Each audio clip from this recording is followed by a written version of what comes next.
वो देखो चांद पर बूढ़ी औरत चरखा कात रही है। हम में से कितने लोगों ने बचपन में ये बात सुनी होगी। और वाकई हम लोग चांद की तरफ देखते थे और लगता था कि हाँ, एक बूढ़ी औरत है जो चरखा कात रही है, क्योंकि वहां पर हमको ब्लैक स्पॉट्स दिखते थे। आप लोगों के साथ भी ऐसा हुआ होगा कि आपको किसी जली हुई ब्रेड में या टोस्ट में कोई आकृति या फिगर दिखी होगी, या आपने ऐसा अनुभव किया होगा कि आप किसी पार्क में बैठे हैं और वहां लगी घास में आपको कोई चेहरा दिख रहा है। या कभी ऐसा भी हुआ होगा कि जब आप किसी टाइल्स पर 2 या 3 सेकंड तक फोकस करते हैं तो आपको कोई चेहरा या कोई फिगर दिखने लगता है। या आसमान में बादलों की तरफ देखते हैं तो आपको कोई जानी पहचानी सी आकृति दिखने लगती है। इस फिनोमिना को पैराडोलिया कहते हैं, जो कि एक साइकोलॉजिकल घटना है। आज की इस वीडियो में हम पैराडोलिया से जुड़े हुए कुछ रोचक तथ्यों के बारे में बात करेंगे। पैराडोलिया एक ह्यूमन टेंडेंसी है जिसमें हम किसी भी नॉन लिविंग ऑब्जेक्ट में कुछ ऐसे फेसेस, नंबर, इमेजेस या लेटर्स को देखते हैं और वास्तव में ऐसा कुछ भी नहीं होता है।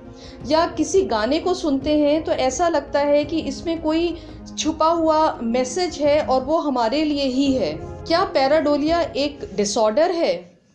रिसर्चेस से ये पता चला है कि पैराडोलिया एक तरह का विजुअल इल्यूजन या भ्रम है, जो कि बिल्कुल नॉर्मल है और हेल्दी लोगों में बहुत कॉमन है।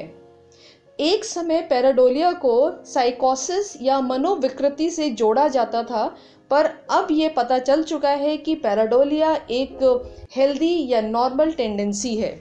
Why do we see faces in objects? हम ऑब्जेक्ट्स में चेहरों को क्यों देखते हैं? ऐसा देखा गया है कि न्यूरोटिक पीपल या जो लोग बहुत नेगेटिव मूड में होते हैं उनको पैराडोलिया का अनुभव बहुत ज़्यादा होता है। इसका कारण ये होता है कि वो लोग आने वाले खतरे को बहुत जल्दी भांप लेते हैं और अलर्ट हो जाते हैं और ऐसी चीज़ों को देखते हैं जो कभी हुई भी नहीं है, जो आगे होने भी नहीं वाली है। महिलाएं बहुत जल्दी ऐसे इमेजेस या फेसेस को देखती हैं। पैराडोलिया का अनुभव में जब बहुत ज़्यादा होता है, ऐसा इसलिए होता है कि संभवतः वो भावनाओं या इमोशंस को जल्दी समझ जाती हैं।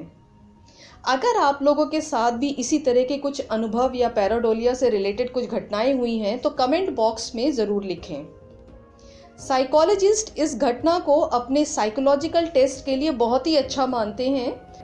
रॉरशार्क इंक ब्लॉट टेस्ट एक ऐसा ही टेस्ट है जिसे साइकोलॉजिस्ट यूज़ करते हैं लोगों के अंदर छुपे हुए इमोशंस को पता करने के लिए।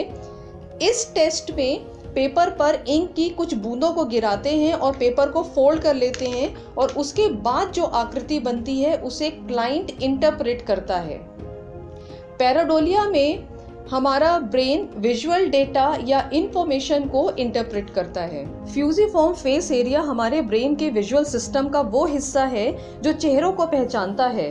हम अपनी लाइफ में जितने भी faces, images, figures, numbers, letters या जो भी कुछ देखते हैं वो इसी हिस्से में स्टोर हो जाता है।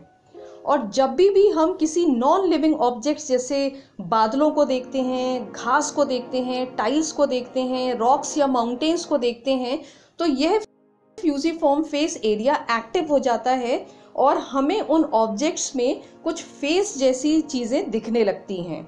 रिसर्च से यह भी पता चला है कि रेसस मंकी को भी पैराडोलिया का अनुभव होता है और वो भी ऑब्जेक्ट्स में फेसेस देख सकते हैं। और शायद ये ऐसा इसलिए है कि ह्यूमन बीइंग्स और रेसस मंकी में 93% कॉमन डीएनएज होते हैं। पैराडोलिया से जुड़ी हुई कुछ रोचक घटनाएं। 1976 में वाइकिंग 1 मिशन से कुछ पिक्चर्स क्लिक की गई जो फेस ऑन मार्स के नाम से फेमस हुई। कुछ लोगों का मानना था कि मार्स में कुछ प्राचीन सभ्यता थी और जो फेसेस दिख रहे हैं वो उसी सभ्यता का अवशेष थे। ऐसा माना जाता है कि धार्मिक एवं आध्यात्मिक प्रवृत्ति के लोगों में पैराडोलिया एक सामान्य सी घटना है, क्योंकि वो अक्सर किसी नॉन लिविंग ऑब्जेक्ट्स में अपने भगवान या अपने जो उनके गुरु होते हैं उनको देखते हैं। 2004 में एक ग्रिल्ड चीज़ सैंडविच $28,000 में बेचा गया, क्योंकि इसमें वर्जिन मैरी का चेहरा बना हुआ था।